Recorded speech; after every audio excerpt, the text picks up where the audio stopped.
Vous écoutez Mimesis, le podcast qui met votre corps en mouvement et votre esprit en ébullition. Je suis Alex, metteur en scène et directeur de l'association Le Bazar Culturel. Passionné par les arts du geste, j'ai fondé la méthode Artistic Training pour aider les acteurs à développer leurs qualités physiques et se perfectionner dans leur discipline. Chaque semaine, je vous livre mes entretiens avec des experts de la préparation physique, de l'entraînement, de la performance ou du mouvement en général. Que vous soyez artiste, sportif ou simplement curieux, cette émission sera l'allié de votre progression.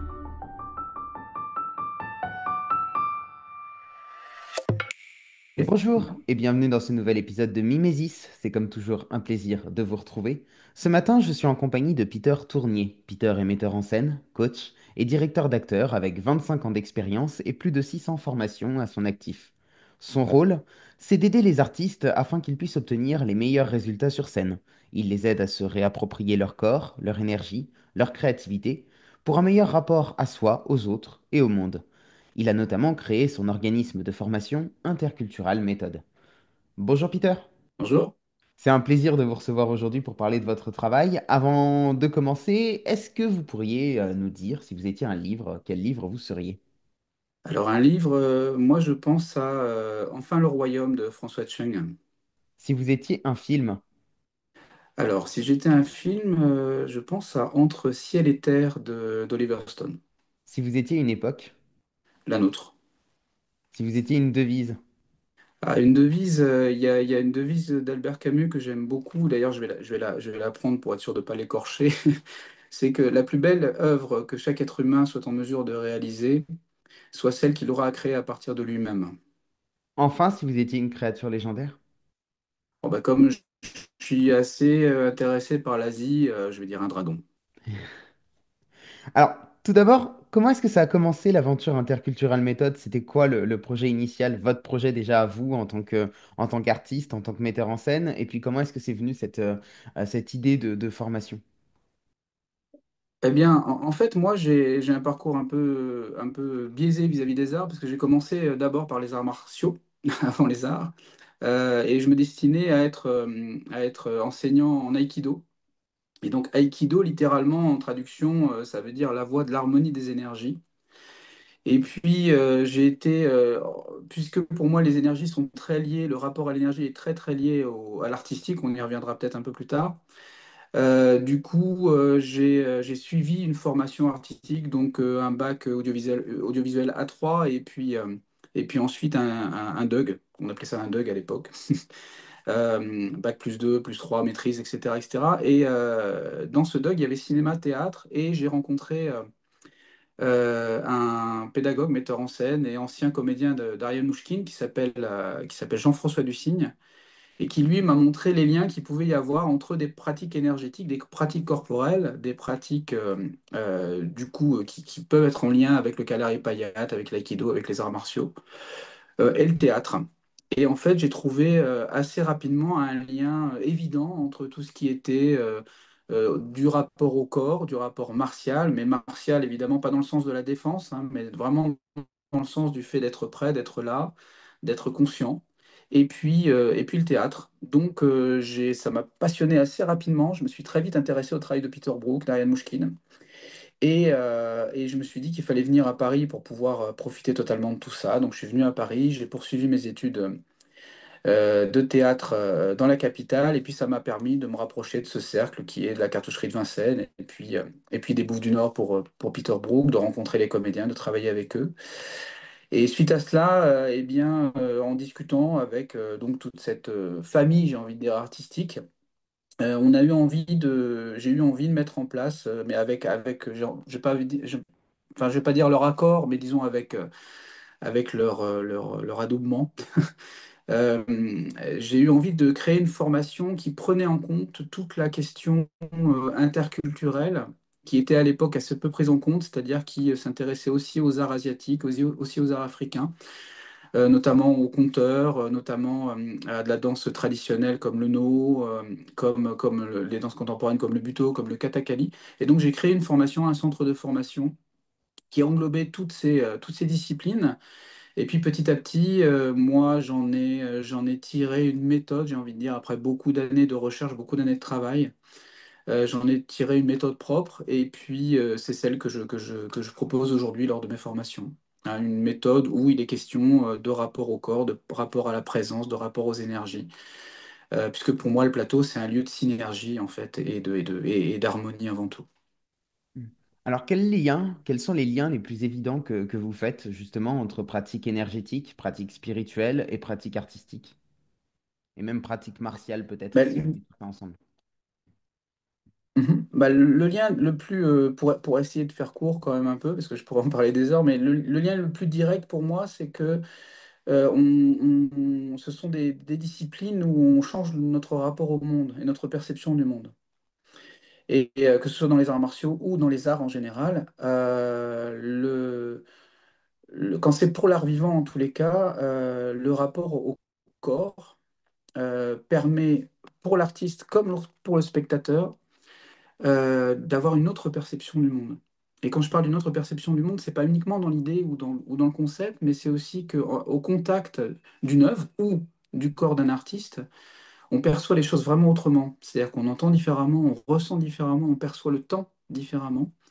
Et ça, je trouve ça vraiment très très en lien, bah, par exemple également avec des disciplines martiales où pendant un instant, on va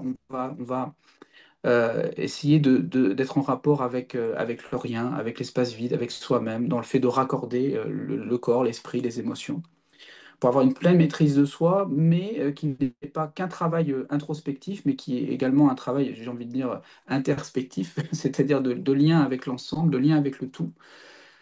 Et donc, les liens sont du coup pour moi c'est une sorte de prolongement, si vous voulez. C'est-à-dire que un artiste, euh, un danseur, un chanteur, un acteur va, par sa voix, par son corps, par son mouvement, en fait, transcrire ce qu'il ressent au monde. Et, euh, et, euh, et nous permettre à nous de ressentir ce qu'il ressent, car pour moi, un artiste ou quelqu'un qui fait un travail sur soi ou un travail sur l'énergie, c'est quelqu'un qui va chercher à mieux se comprendre, à mieux se centrer, à mieux s'ancrer, à mieux ressentir son énergie, justement pour percevoir le monde autrement, et je dirais presque pour percevoir le monde tel qu'il est.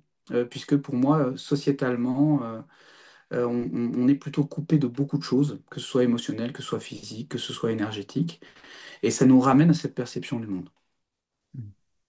Quelles sont selon vous les qualités fondamentales de l'acteur de scène et comment est-ce qu'il peut les développer? Bah, pour faire une petite redite de ce que je viens de dire, hein, pour moi, la qualité fondamentale, c'est que par le biais de l'acteur, on va avoir un moment arrêté sur quelque chose qui pourrait même être parfois quotidien, même si c'est pas une situation extrêmement paradoxale, quelque chose qui pourrait paraître quotidien, mais qui va d'un seul coup nous apparaître comme quelque chose d'extraordinaire. Donc ramener j'ai envie de dire un coup de projecteur, ramener une loupe sur quelque chose qui normalement nous paraîtrait anodine. Il y a cela, et il y a également, je vous dis, le fait de, pendant un instant, de réapprendre à se concentrer, à arrêter le temps, à écouter, à ressentir avec lui, donc à être dans un véritable rapport au monde.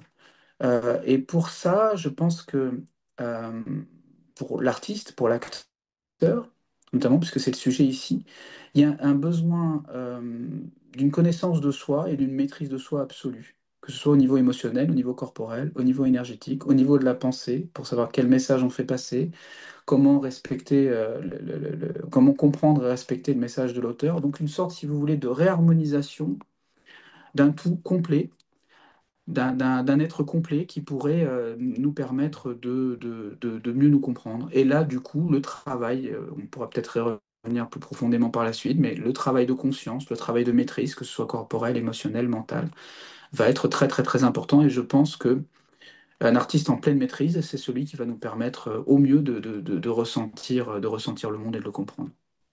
Ouais. C'est très intéressant ce que vous dites, mais ça veut dire, enfin, si je tire un petit peu ce fil-là, ça veut dire qu'un acteur doit Mhm. d'abord, enfin, ou en tout cas aussi faire un travail introspectif, un travail sur lui-même pour pouvoir espérer jouer. Et donc, on a comme ça une espèce de discipline qui est au croisement entre la connaissance de soi, entre la maîtrise de son corps, entre le jeu avec l'autre.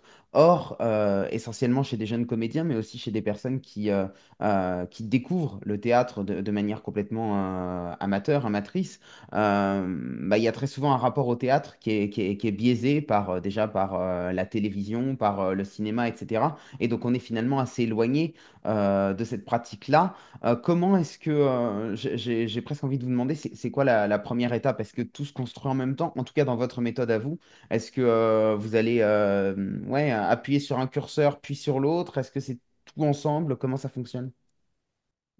Ben, en fait, l'idée, c'est d'abord de travailler sur l'instrument, comme un musicien qui préparerait son instrument, qui accorderait son instrument avant d'y faire passer une partition et des notes. Donc, c'est déjà d'avoir un rapport au corps, puisque pour moi, le corps est le siège hein, de ce que l'on ressent, de ce que l'on pense, de ce que l'on transmet.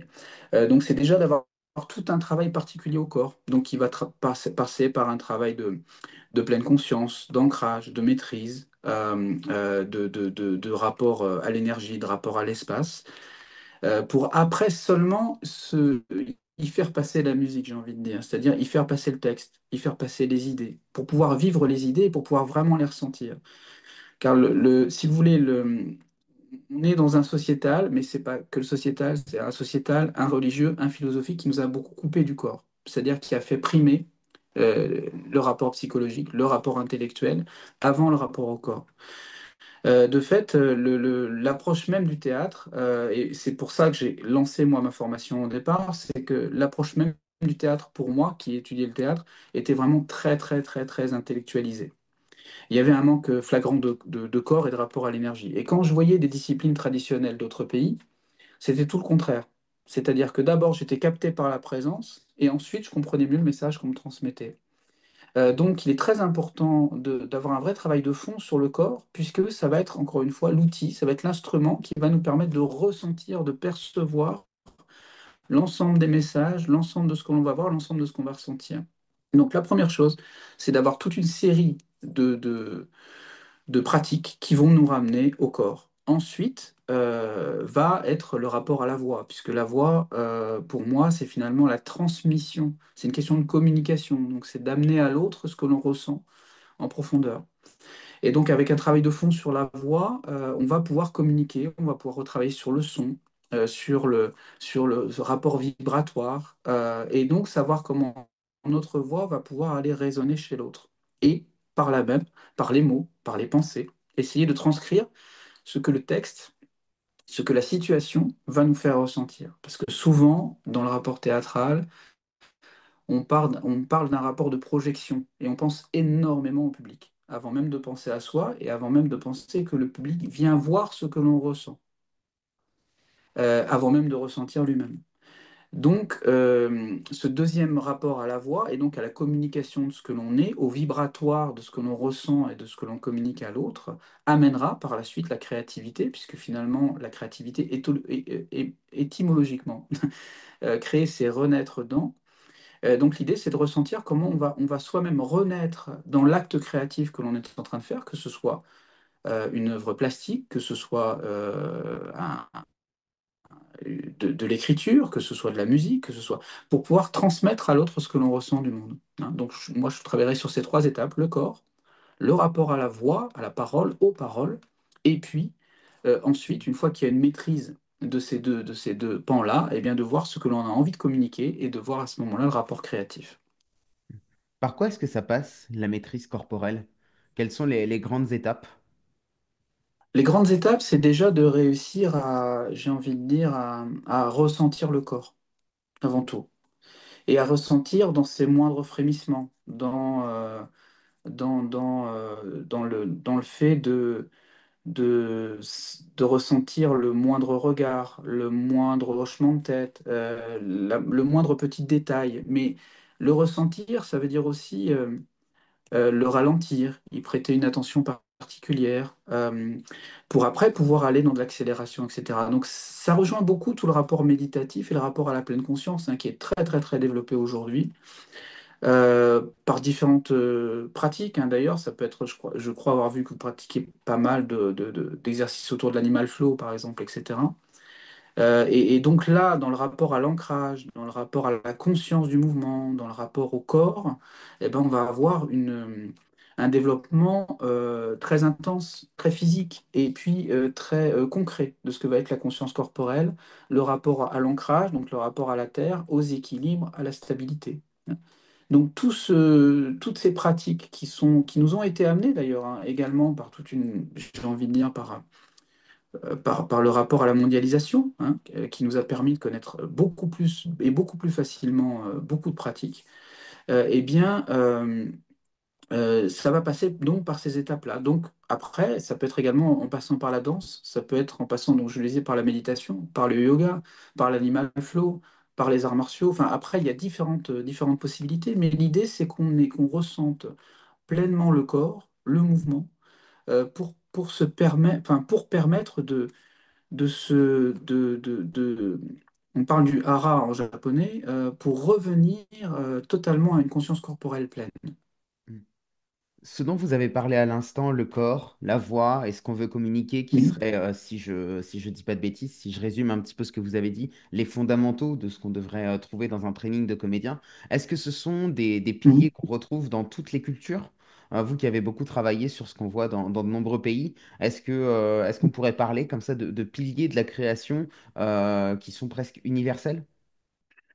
Ben, j'ai envie de dire exactement, mais aussi parce que il y a des choses qui ont été catégorisées beaucoup en Europe, c'est-à-dire l'acteur ou le danseur ou le chanteur, etc., etc., etc. Mais il faut savoir que dans la plupart des arts traditionnels, si je prends l'art du conte d'Afrique de l'Ouest, par exemple, les griots, les djellis, si je prends le théâtre Renaud, les acteurs sont également des danseurs, ils sont également des musiciens, ils sont également donc des conteurs. Parfois, ce sont des peintres, ce sont des créateurs stylistiques. Donc, le rapport à l'art, c'est un rapport de sensibilité au monde. Et après, il peut y avoir différentes pratiques. Mais il est vrai que, en général, les acteurs dans différentes cultures et surtout dans différentes traditions passent par passent par ces différentes étapes. C'est-à-dire qu'il faut une connaissance totale du corps par différentes disciplines, hein, pour avoir une bonne pratique également vocale pour pouvoir aller plus loin dans le créatif. Donc, très souvent, très très souvent, les acteurs ne sont pas cantonnés à une seule discipline, hein, mais ils pratiquent différentes disciplines j'ai envie de dire, pour affûter leur sensibilité au monde. Est-ce que vous utilisez encore l'aïkido dans votre travail aujourd'hui ou les arts martiaux de manière générale? Et si oui, comment est-ce que ça vient nourrir les acteurs que vous formez ou en tout cas le travail que vous faites avec eux? Oui, oui, tout à fait. Rien que dans le rapport à l'énergie, à l'ancrage, plus quelqu'un est ancré, plus il va être stable, plus il va être équilibré. Plus quelqu'un est équilibré, plus émotionnellement et également mentalement, il va être en pleine conscience et donc en écoute de ce qu'il va proposer. Et là, dans l'aïkido, dans les arts martiaux, la question de l'ancrage, on le voit beaucoup, hein, dans le kung-fu, dans le karaté, ou dans tout le travail qui va être dans un rapport vraiment de stabilité et d'équilibre total. Là, ça va être des piliers fondamentaux pour réussir à avoir un artiste qui va être pleinement en possession de ses moyens. Surtout, notamment, ce qui peut différer aussi dans les pratiques asiatiques, par exemple, et dans les pratiques traditionnelles, des pratiques un peu plus contemporaines, c'est qu'on parle beaucoup de lâcher prise dans le rapport au corps et qu'on parle beaucoup du fait voilà, de réussir à rentrer dans un mouvement en déséquilibre perpétuel, j'ai envie de dire, pour pouvoir se libérer. Alors que dans les pratiques traditionnelles, c'est le contraire. C'est-à-dire qu'on part de l'arbre, on part du fait d'être très ancré pour pouvoir ensuite se développer en termes créatifs et au monde. Donc, le rapport aux arts martiaux, dans le rapport à l'ancrage, dans le rapport à la dynamique du mouvement, dans le rapport à l'espace, dans le rapport à l'autre, ce sont Ce sont des fondamentaux, évidemment, que je réutilise totalement dans le rapport à la formation artistique. Dans les arts martiaux, pourtant, l'autre est très souvent vu comme un adversaire plus que comme un partenaire, alors que dans le jeu, on a plus... Ouais, alors effectivement, c'est discutable et je pense que vous allez très vite trouver à redire, mais justement, j'ai envie de me faire un petit peu l'avocat du diable là. L'autre est-il un adversaire ou un partenaire? Et si Ah, mais vous oui, avez comment raison. est-ce que... Alors, ça interroge quelque chose de très intéressant, c'est-à-dire que j'ai envie de dire de la mauvaise importation des choses.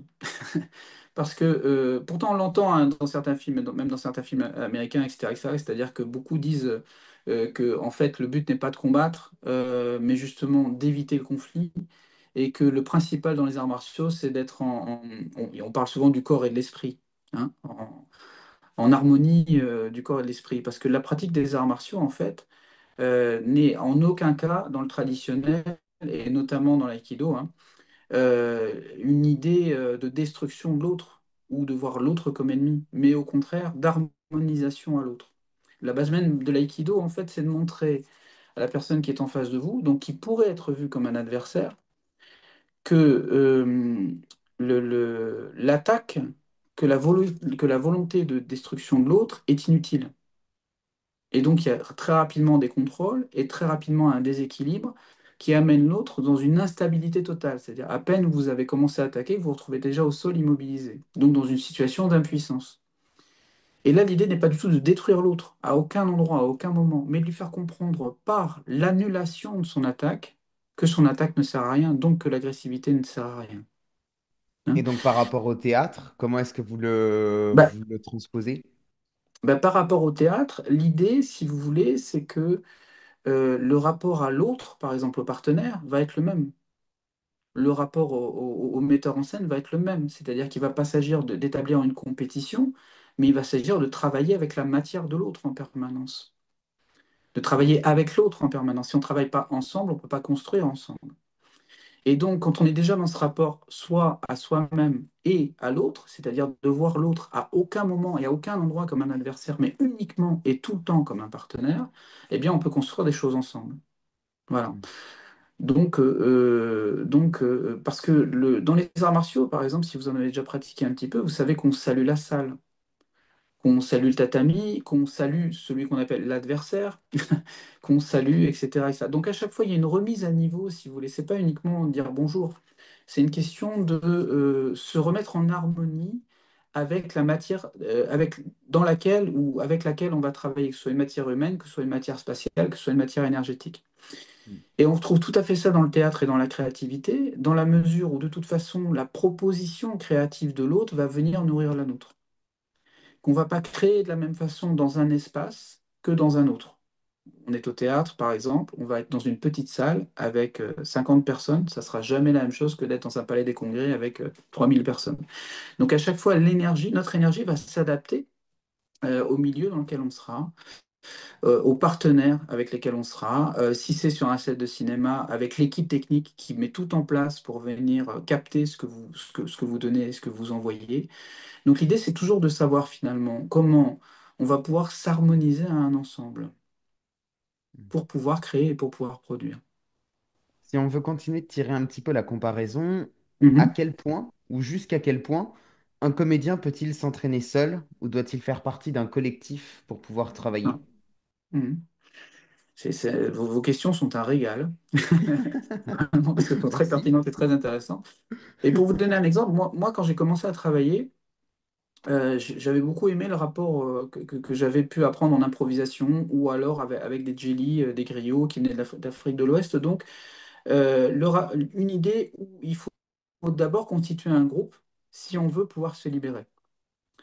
Et puis se libérer créativement. Et puis au fur et à mesure des années, je me suis rendu compte que ce qui se passait, c'est que les gens, les artistes, parfois se conformaient au groupe et existaient, mais au détriment d'un ensemble et d'un groupe. Et ça, bah, ça peut amener malheureusement des situations très productives comme des situations très très improductives dans la mesure où tout le monde va participer à un ensemble, mais plus personne ne va exister dans cet ensemble. Et puis, par la suite, je me suis dit que j'allais inverser le process, c'est-à-dire que j'allais commencer par travailler sur l'individu, donc sur l'interprétation, enfin sur l'intra, pardon, avant d'être dans l'inter, c'est-à-dire de s'intéresser d'abord à soi, encore une fois à son instrument, à savoir comment nous-mêmes on est stabilisé, comment émotionnellement on arrive à se maîtriser, etc., etc., avant de mettre en relation. Et là, l'efficacité n'a rien à voir. Donc, je pense que avant tout, il faut d'abord faire un travail sur soi profond et être sûr d'être en pleine maîtrise. À partir de là, quand on croise, comme je disais les feux tout à l'heure, quand on croise des instruments, quand on met deux musiciens ensemble, même s'ils ne sont pas sur les mêmes instruments, eh ben, il va pouvoir y avoir harmonie. À partir du moment où il y a un des deux musiciens ou plusieurs musiciens qui connaissent pas bien leur partition ou pas bien leur instrument, l'harmonie va être tout de suite complètement. La symphonie tombe à l'eau, quoi. Bon.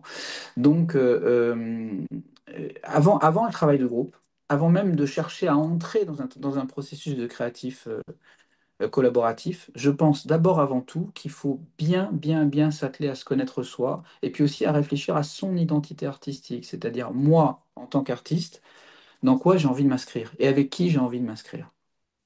Quand je vous entends là, je suis presque Mhm. en train de me dire que du coup, être artiste ou du moins être comédien, ça demande une forme de maturité. On en a parlé hein, vis-à-vis de la connaissance de soi, etc. Est-ce que ça veut dire que ça va être plus difficile peut-être pour un jeune ou une jeune comédienne d'accéder à ça? Ou est-ce qu'il y a des moyens, pas d'accélérer les choses, mais en tout cas, je me mets aussi à la place, je l'ai été il y a encore quelques années. Je me mets à la place du petit jeune ou de la petite jeune de 18 ans qui veut se lancer dans le théâtre ou dans le cinéma.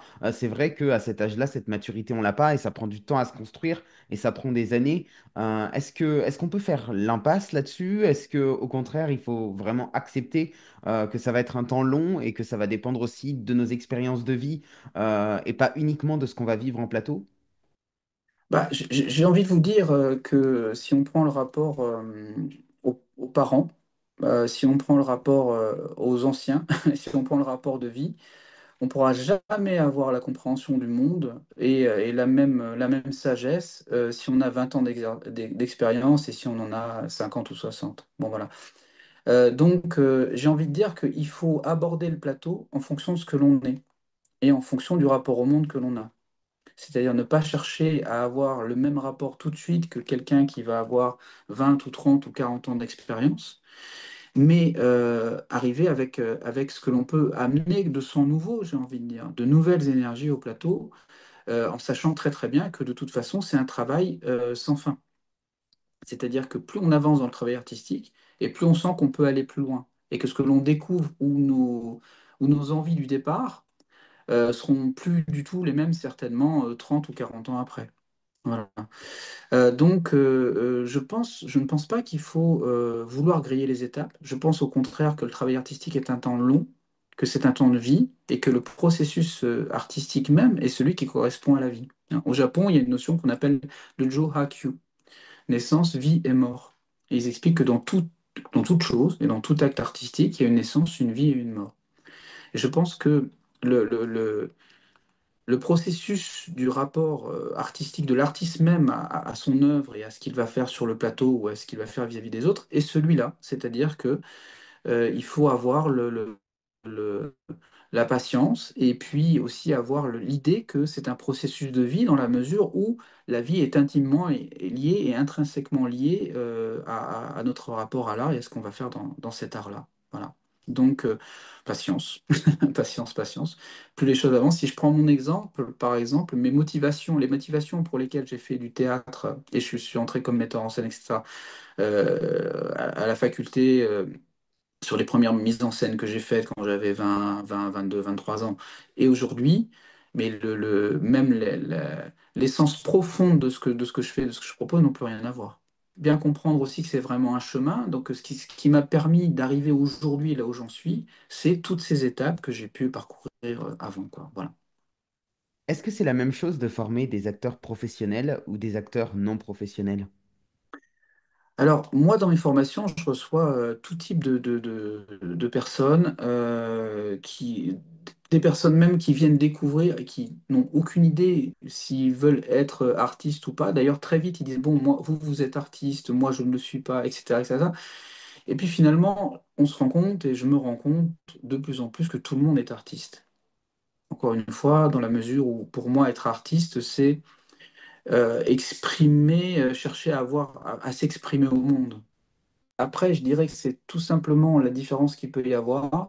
Bon, évidemment, il peut y avoir une différence de statut, c'est-à-dire que si on veut, on peut dire que, eh bien, un artiste qui se rémunère avec ce qu'il fait, mais là, on est purement dans la partie législative, j'ai envie de dire, c'est-à-dire quelqu'un qui se rémunère avec son art, on peut dire qu'il est professionnel, et quelqu'un qui ne s'en rémunère pas, on peut dire que c'est un artiste amateur. Mais après, moi, j'ai croisé des artistes amateurs qui, non rémunérés, travaillaient et tournaient plus que des artistes professionnels. Mm. Donc, bah oui,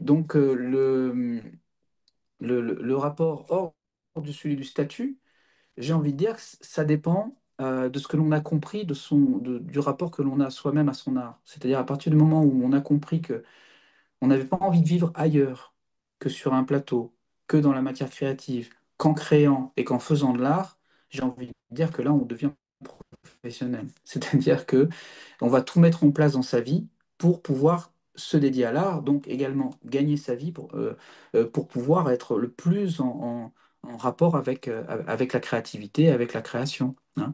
Et donc là, on peut dire que pour moi, à ce moment-là, on devient professionnel dans la mesure où on arrange toute sa vie pour ça. Voilà. Et souvent suit du coup le fait de passer, si on y passe, si on y consacre sa vie, on va y passer beaucoup plus de temps, beaucoup plus d'heures, donc acquérera beaucoup plus d'expérience. Et de fait, eh bien, on devient beaucoup plus professionnel dans le domaine, dans la mesure où bah, il y a l'expérience qui parle. Donc, pour moi, la différence, j'ai envie de dire fondamentale, elle va être celle-ci. Et la formation, par contre, va être la même Mm. pour moi. Alors, C'est-à-dire ce que je demande à un acteur amateur, je vais demander la même chose à un acteur professionnel. ouais, pour préciser peut-être ma question, parce Mhm. que c'est vrai que pour le coup, elle n'était pas très, très claire.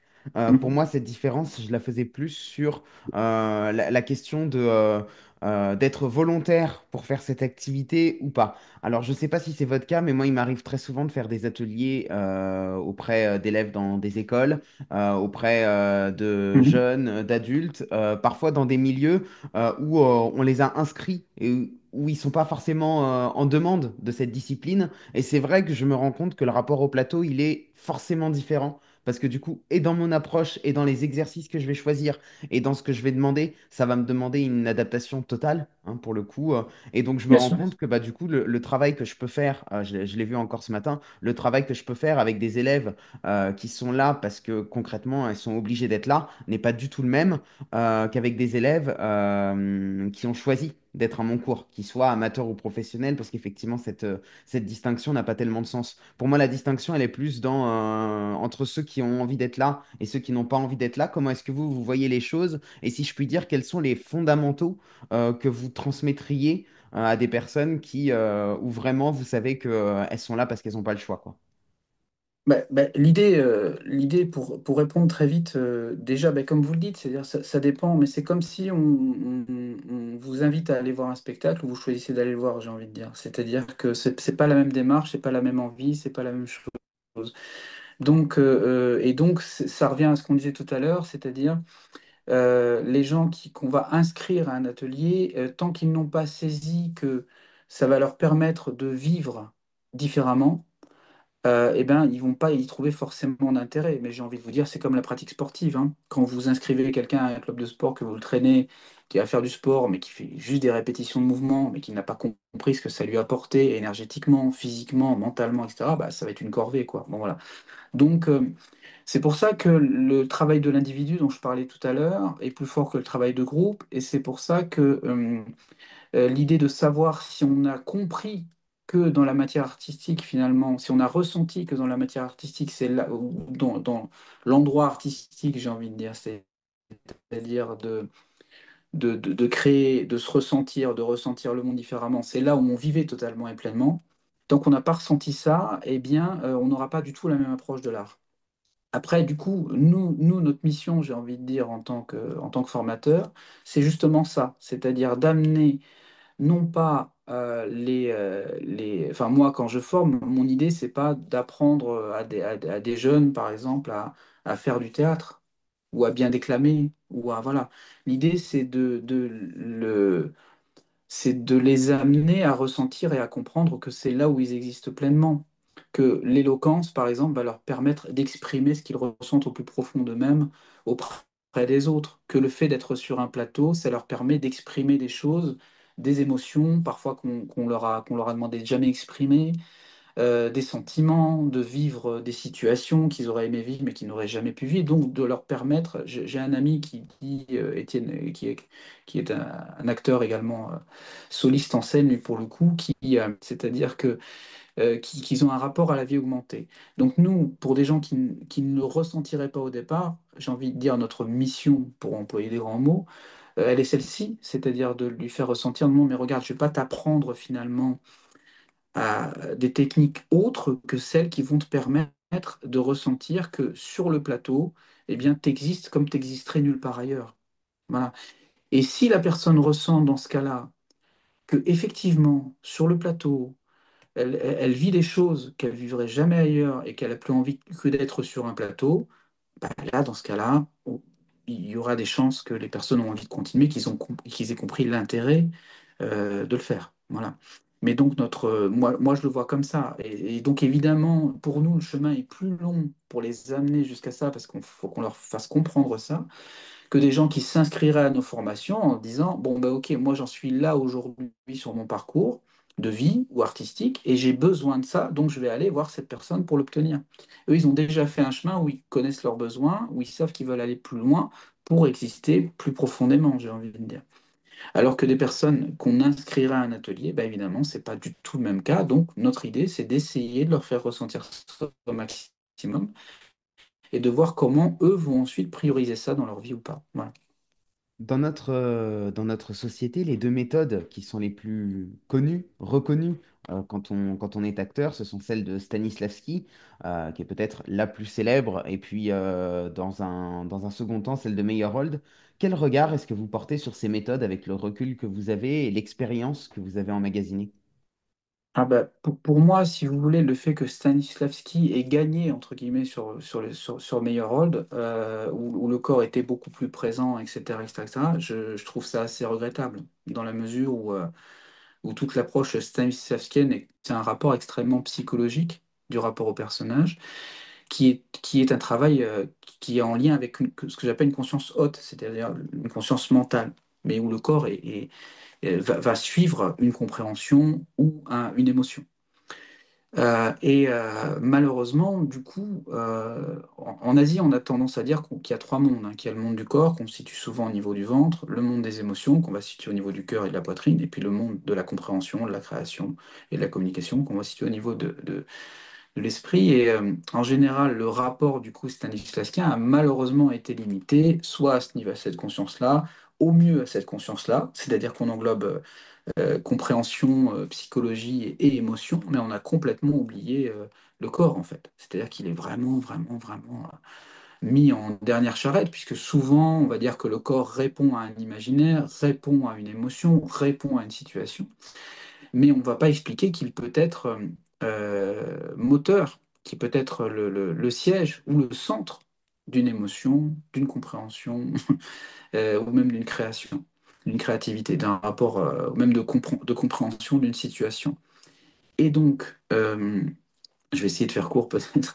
Euh, je pense que, la méthode stanislavskienne a aujourd'hui, allez, on va dire bientôt 100 ans quand même, donc je pense qu'il faut aussi s'interroger sur quel est le rapport au jeu aujourd'hui, notamment avec le rapport international et interculturel qui a été développé.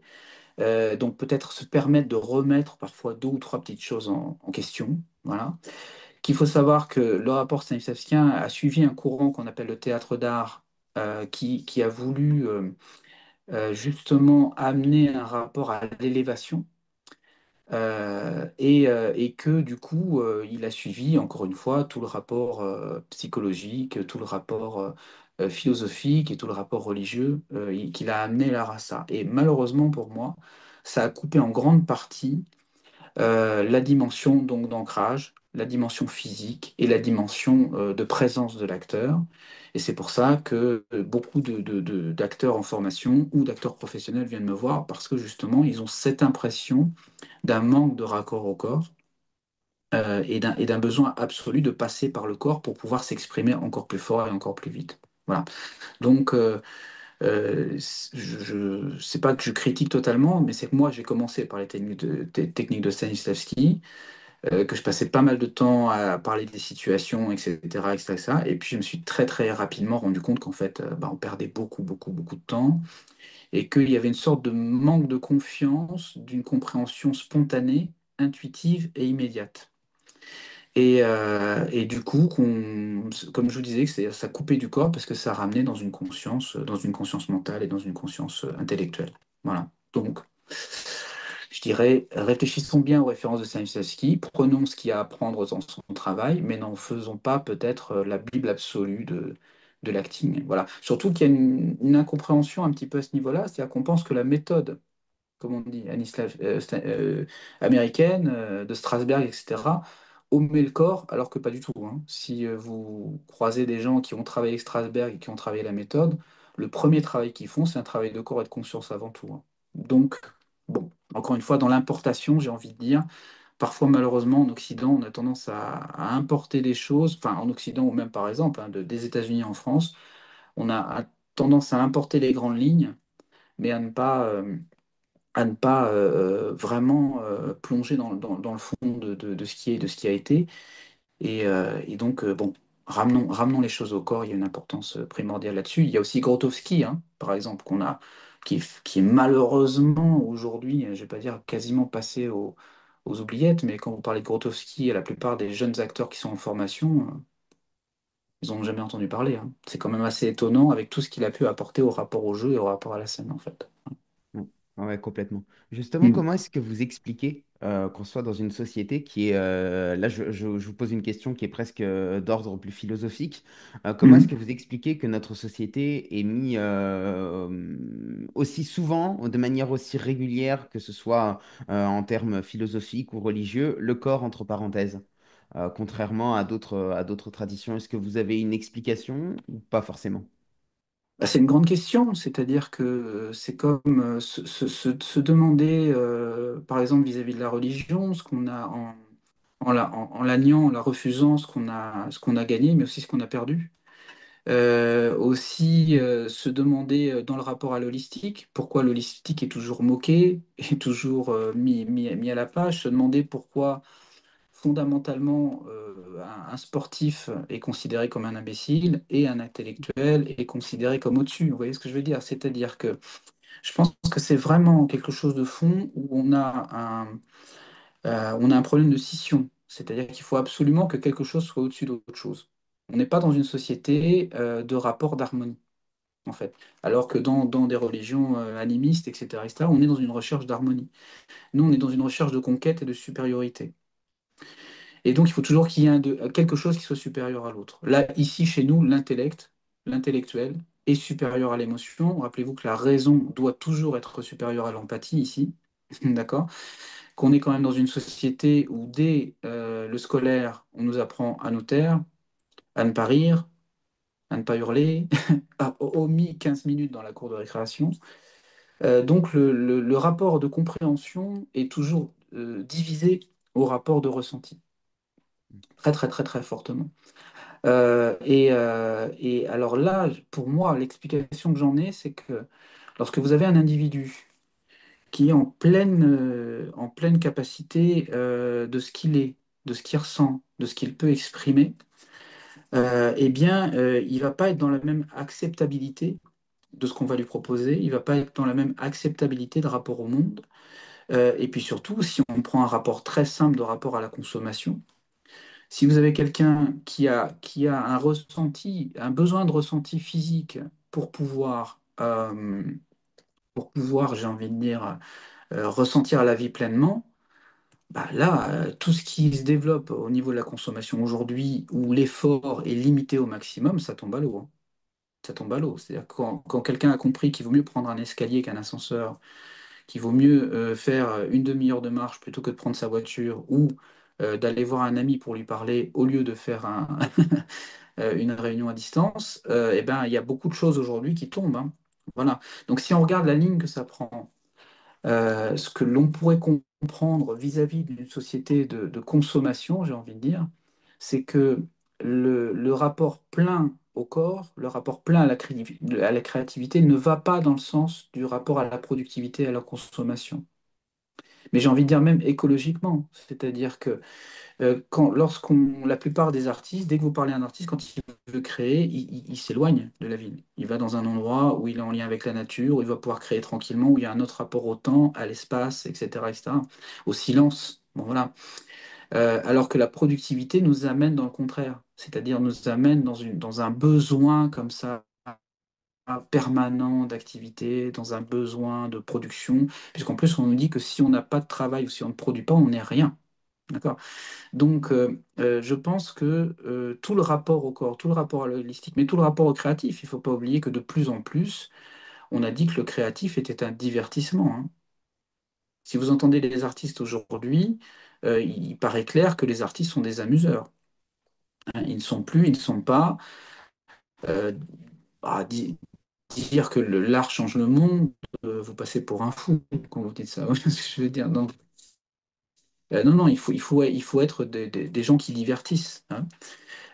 Ou qu'on relègue les activités physiques ou à quelque chose d'autre. Alors que quand vous prenez l'engouement, par exemple, des JO, où il y a eu d'ailleurs une belle jonction, hein, entre l'artistique et les activités sportives, quand on voit la plénitude que ça peut amener, l'engouement que ça peut amener, il y a vraiment quand même quelque chose qui fait que dans l'art et dans le rapport physique, les gens sentent bien, si vous voulez, qu'il y a quelque chose à aller chercher.